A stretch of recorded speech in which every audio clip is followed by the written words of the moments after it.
안녕하세요. 반갑습니다. 10월 6일 수요일 새벽 말씀을 올려드리겠습니다. 본문 말씀은 마태복음 9장 9절입니다. 예수께서 그곳을 떠나 지나가시다가 마테라 하는 사람이 세관에 앉아있는 것을 보시고 이르시되 나를 따르라 하시니 일어나 따르니라. 아멘. 예수님께서 지나가시다가 세관에 앉아 일하는 마태를 보시고 너는 나를 따르라고 하셨을 때 신비하게도 모든 걸 버려두고 주님을 따라가는 마태의 모습이 보입니다. 참으로 신비한 일이죠. 그 전에 예수님께서 마태를 설득하시거나 그리고 구면에 있는 것도 아니신데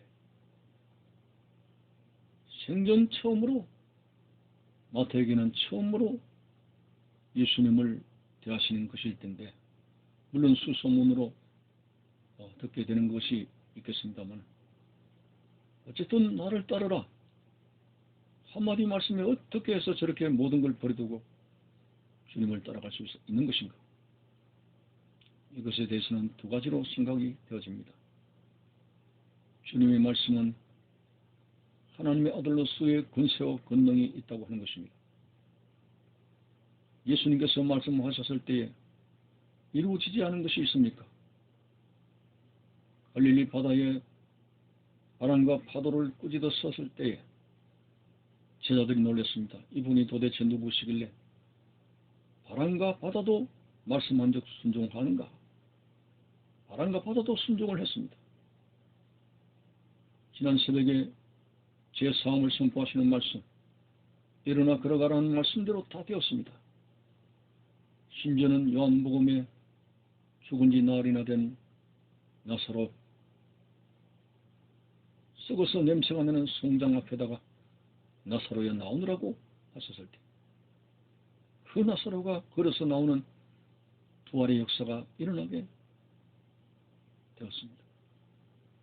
상상을 되었고 오늘날 과학의 첨단 문명을 이루지만은 이런 말씀의 권능과 비교가 되지 않는 것이죠. 하나님 말씀 앞에 안 되는 것이 없습니다. 사탄은 그런 권세를 알고 40일간 굶주리신 예수님께 다가가서 돌을 명해서 떡을 만들어 먹으라고 유혹을 하지 않았습니까? 참으로 너는 나를 따르라.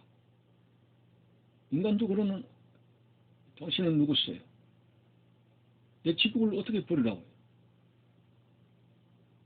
내가 이 돈방 속에 앉는 자리를 버리고 당신을 따라가다니요. 이런 여러 가지 많은 불거진 이유들이 나올 수가 있습니다만 한마디도 하지 않고 주님을 따라가는 이 놀라운 사실은 주님이 권세 있는 말씀으로 하시기 때문에 인간이 저항할 수 없는 그런 말씀에 사로잡히게 되는 신비를 바라보게 됩니다. 우리의 신앙은 바로 이 말씀에 근거한 것입니다. 미신이 아닙니다. 신앙의 근거가 있습니다. 전능하신 하나님의 말씀에 우리의 신앙에 우리를 두고 있습니다. 그래서 우리는 계시를 본 것도 없고 눈으로 어떤 하나님의 역사를 체험한 것도 없지만은 특별히 계신 하나님의 말씀은 하셔도 우리가 믿을 수 있는 그러한 이유는 주님의 말씀이 바로 권세와 능력이기 때문에 그렇습니다. 두 번째는 이 마태가 어떻게 그렇게 나를 따라라고 했을 때 오직 순종할 수 있었는가 하는 것은 정말 쉽지가 않은 일이라고 하는 생각을 해봅니다. 어느 날 부자 청년이 많은 재물을 가지고 영생을 얻겠다고 욕심을 내며 어떻게 하여야 영생을 얻으리까? 예수님께서 이런 지하에 네 가지고 있는 모든 재물을 가난한 자들에게 나누어 주라. 빈몸으로 나를 쫓아라고 하실 때에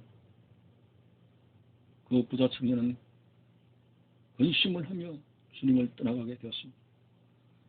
다시 말해서 쉽지가 않습니다. 마태는 물론 손가락질 받는 외로움의 자리 세리의 직장이었습니다만 그래도 경제적으로는 아주 풍성했죠. 돈봉석에 앉은 그런 마태입니다. 그 자리에 순간적으로 그것을 버리는 것이 쉽지 않습니다. 그렇지만은 주님의 말씀에 순종하게 되었을 때 인간적으로 현실적으로는 많은 손해를 입은 것이라고 하는지 모르지만 오늘 이 땅에서 아무리 긁어모은들 인간의 부귀영화는 일장춘몽이고 한 줌의 흙으로 돌아가는 것 앞에서는 아무것도 얻을 수가 없는 이 세상의 현실 앞에서 우리가 뭘 나눌 수가 있고 얻을 수가 있겠습니까? 오늘 마태가 말씀에 순종해서 한 일은 주님을 따른 일은 대단히 잘한 것입니다. 하늘을 보물에 쌓아두라는 말씀에 순종하여 이 땅에는 그러한 희생이 되어지게 되고 헌신이 되어졌지만은 하나님 나라에서 얼마나 많은 상급을 받겠습니까? 마태가 그런 순종하여 훌륭한 길을 선택했다는 점에서 이 말씀을 주목할 수가 있습니다. 우리는 말씀에 순종해야 됩니다. 아직까지도 우리 속에 여러 가지 불순종의 기절이 있다면 내 인생의 주인이 내가 아니라는 사실을 알고 정신 차려야 됩니다. 바울은 내가 그리스도와 함께 십자가에 못 박혔나니 이제는 내가 산 것이 아니오 내 안에 그리스도께서 사신 것이라고 했습니다. 그리스도 안에서 새로운 피조물 하나님의 사람이기 때문에 아브라함처럼 가라면 가고 멈추라면 멈추는 말씀에 순종하는 사람이 될 때 가장 행복한 자리에 머물며 살아갈 수 있다고 하는 사실입니다. 오늘 아직도 우리의 주장을 내세우며 내가 가지고 있는 자리에 어떤 손해도 입히지 않겠다는 내가 가지고 있는 물질에 어떤 손해도 끼치지 않겠다는 그런 욕심에 차서 하나님 말씀에 순종하는 마음을 갖추고 있지 못합니까? 어리석습니다. 언제까지나 그런 고집을 피우며 하나님의 복된 말씀을 거역하고 순종하지 않겠습니까?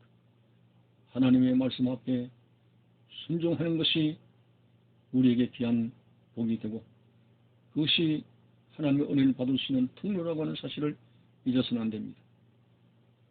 사울 왕이 처음에는 하나님 앞에 겸손해서 이스라엘의 초대 왕으로 자리에 서게 되는데 이상하게도 이 사울이 하나님 말씀을 점점 떠나기 시작했습니다. 아말렉과의 전쟁에서 전리품을 취하지 말라고 했지만 욕심이 생겨가지고 그것을 취했습니다. 그리고 변명합니다. 내가 하나님께 제사를 드리기 위해서 취했다고. 사무엘은 그가 변명한 대로 말씀을 전합니다. 순종이 제사보다 낫다고 하지 않았습니까? 참으로 인간의 모든 불순종이 불행의 원인입니다. 아담과 이브가 말씀에 불순종하게 되었을 때 에덴 동산에서 쫓겨났습니다.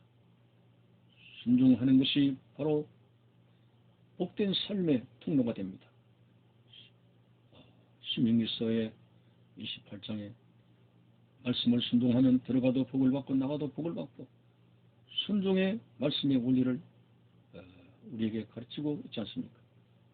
여러분, 하나님 말씀을 거역하는 모든 거역의 기질들을 이제 하나하나 성령의 망치로 부숴가며 따듬어가며 전능하신 말씀에 순종하게 될 때 영육간에 우리의 삶이 얼마나 기름지게 될 것인가. 그저 순종만 할 뿐입니다. 다윗은 말했습니다. 여호와는 나의 목자가 되시니 내가 부족함이 없으리로다. 그가 나를 푸른 초장에 누이시며 쉴만한 물가로 인도하시는 도다 라고 했습니다. 말씀을 고분고분하게 순종하는 한 마리 양이 되고 우리는 목자 되신 주님의 음성을 따라서 나아가기만 하면은 결과는 부족함이 없는 그런 삶의 결과를 경험할 수 있다는 것이 다윗의 고백이 아니겠습니까? 여러분, 우리는 아직까지도 내가 내 인생의 주인이 돼가지고 내 삶을 가지고 내가 좌지우지하는 건 맞지 않나? 이제 이 소유 개념이 바뀌어야 됩니다. 물과 성령으로 거듭난 하나님의 사람들이여, 여러분들이 태어나고 싶어서 태어났습니까? 여러분이 한국인이고 싶어서 한국인이었습니까?